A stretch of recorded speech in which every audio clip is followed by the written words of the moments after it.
Stefan still had access to the house and Madeline. How can she say he moved out in December and 2 months later the man still has a gate clicker, a key to the house, a key to that room, and that room still have his bed, a TV, a dresser full of clothes, and a nightstand with a gun in the drawer? Look at that. I wanted the timeline that I built from Jen's March 1st interview to explain perception versus reality and a few other things. But since it didn't explain perception versus reality, it's probably not going to explain a lot of other things. So we're going to go over the March 1st interview again and make a more detailed timeline. So what did you meet Steven for Stefan? I met Stefan.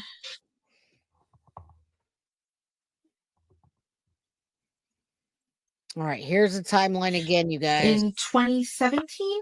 Thank you so much, Microwave. We both worked for Eco Homes, all right, a real estate company. Let's connect the I did pieces. appointments, and he worked in the office doing like warranty work. Now, I believe he was starting to groom Jen. Now, don't get me wrong. I'm not saying that she didn't know and she didn't contribute, but predators like Stefan know what they're doing. They know who they're looking for. They ask questions, and she had a perfect daughter at the perfect age. So he had all the privileges to have access to a woman that had a daughter that was in his age range that he was looking for without having to actually have sexual encounters with Jen Soto for the first year to 18 months. So pay attention. Yeah, Stefan Stearns is everything with he absolutely is a groomer.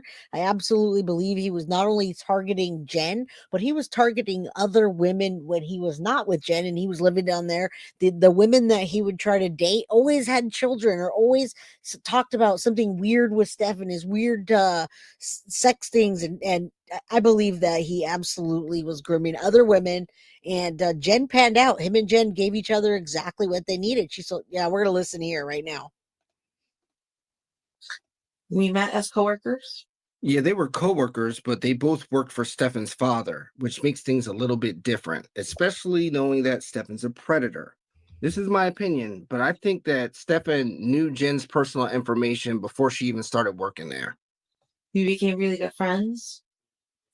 We were best friends for like a year. Best friends. And then eventually I asked him if he wanted to hook up, and he said, sure. Sure. I don't think it happened quite like that. Give me access. I think that they were coworkers, but they didn't work at that place for a year. Yep. So I think that Stefan, at that point that they stopped working there, that he was selling her benzos and she got more dependent on them. And after she lost her job, she didn't have the money to pay for them, upon which she offered herself up. Damn, like that, huh? Yeah, I really do think that they had this mutually beneficial relationship where either she would get pills for him when she couldn't get him. Jen would get them with a prescription, and if they needed to get street scripts, they would sell or trade or buy. Or I wouldn't say buy the buying part, but the selling, the CSAM. They had ways of getting money, and it's all going to come out with Stefan in his trial. But how do we connect that to Jen? Jen was pretty smart in which they used his phone or he used his phone, and hers was very separate. So I just wonder how it's going to pan out. But they are going to find that because they've got 35,000 images of that, of course. But how did that connect to Jen? Was he just sending her money and saying, this is for rent, this is for groceries, what were their transactions like? We don't know that yet. We don't know what their transactions with money was, but we do know the transactions with Maddie, and I wonder how that would line up. And yeah. Those paper towels. You said 17, 18. Did you live in Orlando, Kissimmee? Where were you guys staying around? Kissimmee. Yeah, did you guys live together in 17? Yeah. He technically lived at his parents' house, but he was staying at my house all the time. Okay. I believe that. But I think that situation also applies to when he, quote unquote, moved out in December of 2023. He technically lived at his parents', but he stayed over there all the time. Same house you're in now or a different house? Wait, I take it back. In 2017, he wasn't staying over my house. It started in 2018 when we started hooking up. And she says when we started hooking up, but that was after she corrected herself when she said he started hooking up. When he started hooking up with who? He started sleeping over my house. Okay. And what were your next question? Was that in the current Yes. house you live in now? Yes. Okay. How long you lived in that house? On and off. Now, pay attention to the timeline here. This is crazy because we've heard it, but we didn't see it in this way. No wonder Maddie was all over the place.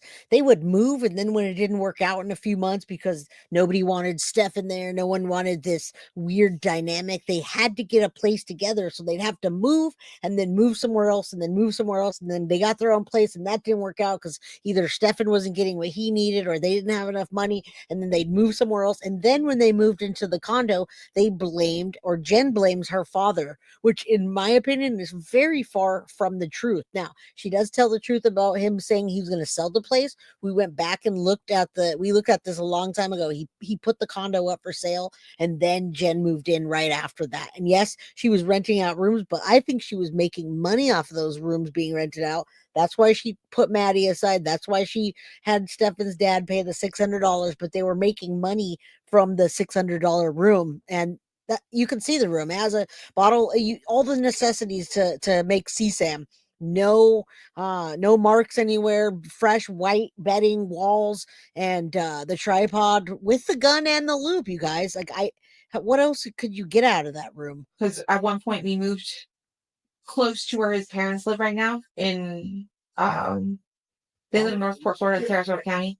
I lived in Port Charlotte, which is Charlotte County, the county right next door. We had an apartment there for like 6 to 8 months.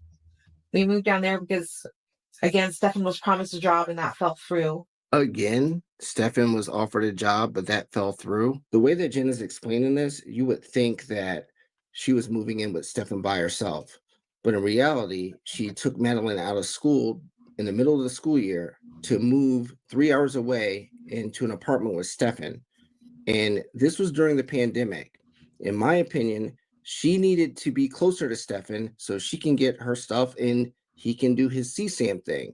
So they had to move in together because they both live with their parents. So we supported ourselves in this tiny apartment for a little while until I ran out of funds. Do you remember what year that was? 2020. You notice how she doesn't even mention Madeline when she's talking about moving from place to place? Nope. She doesn't think about how all that moving would affect her because she doesn't. And how it would affect her schooling and all the things that she says about her daughter being this, and this. Oh no, but let's just say that she has ADHD and possible autism. That's why she does those things, because of that, not because of what she's doing. All right, Synth, thank you for the $5 super chat. Thought, this is why I think that's why Jennifer Soto so long to ID Stefan Surd's peen, because she had already seen it or do it with Stefan Surd. So she was letting Stefan Surd. Yeah, absolutely. She, in my opinion, she absolutely was letting that happen. There's no other way. There's no other way about that. Now, some people dispute on whether she knew about that when Maddie's life was gone. Yeah, she talks about the body. That people are saying are still in dispute. My mind's made up that she knew. Now, as far as the CSAM, yeah, that's not even a question.